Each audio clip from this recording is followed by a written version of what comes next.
Sziasztok, én Dodi vagyok, ez itt a Norvég Élet nevű blog, amit azért indítottam el, mert a párommal otthagytuk Magyarországot és elköltöztünk Norvégiába.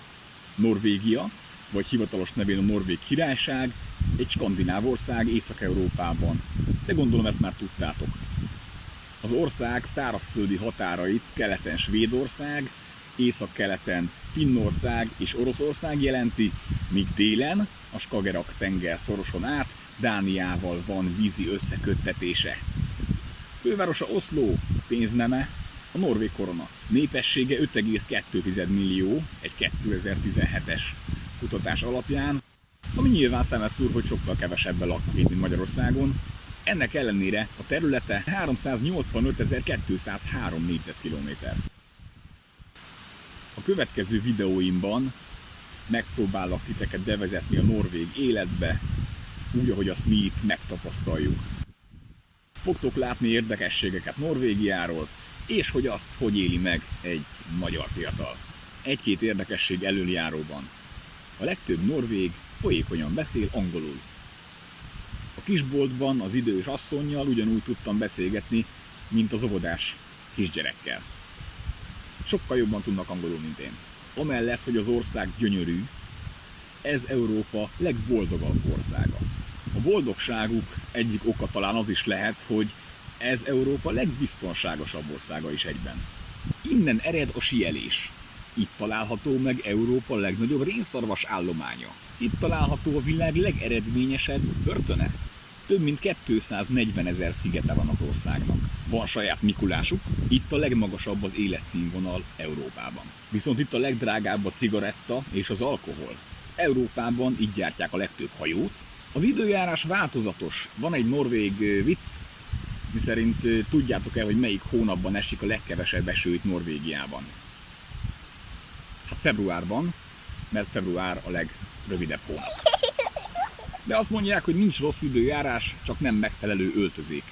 Egyébként Norvégiában 300 napra tehető az esős napok száma, ami a mai videónkon szerencsére nem látszik, de ha ide jössz, mindenképpen hozzá magaddal még egy kabátot.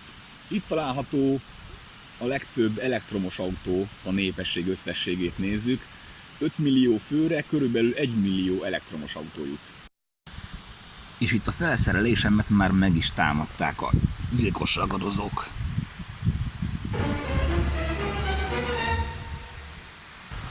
Ez az egyik kedvenc helyem itt a faluban.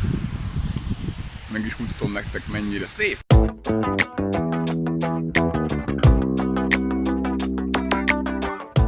De menjünk át a domb hátsó oldalára, és megmutatom nektek a vízesést.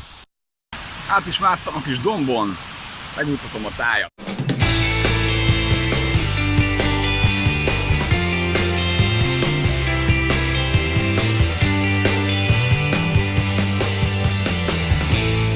Ez itt egy strand egyébként, amit utólagosan építettek ide a helyiek.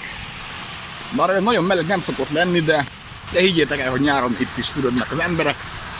Én is szoktam, pontosabban egyszer belemerészkedtem.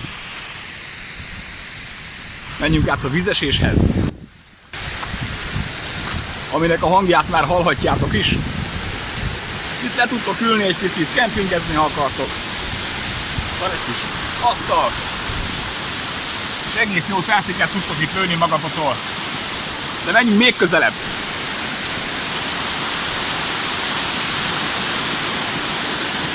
Nyilván az esőzésektől is függ, hogy mekkora a vízhozama. Most egész jónak mondható.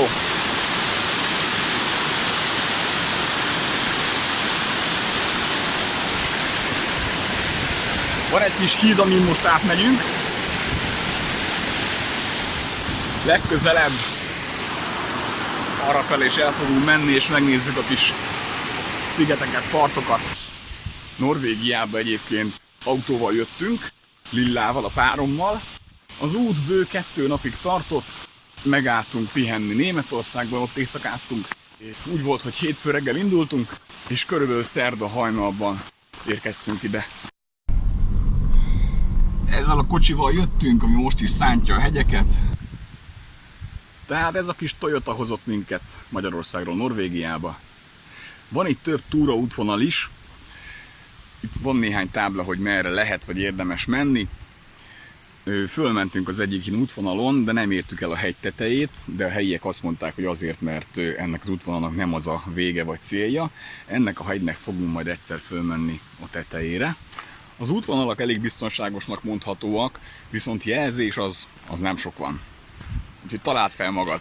Na vissza a kocsiba! És indulás haza! Hetente néhányszor eljárok futni, ezt itt Norvégiában sem hanyagolom, de azért egész más ilyen útvonalakat bejárni, mint otthon az Alföldön. Egyik oldalt is szikla, másik oldalt is szikla, és előtted az erdei útacska,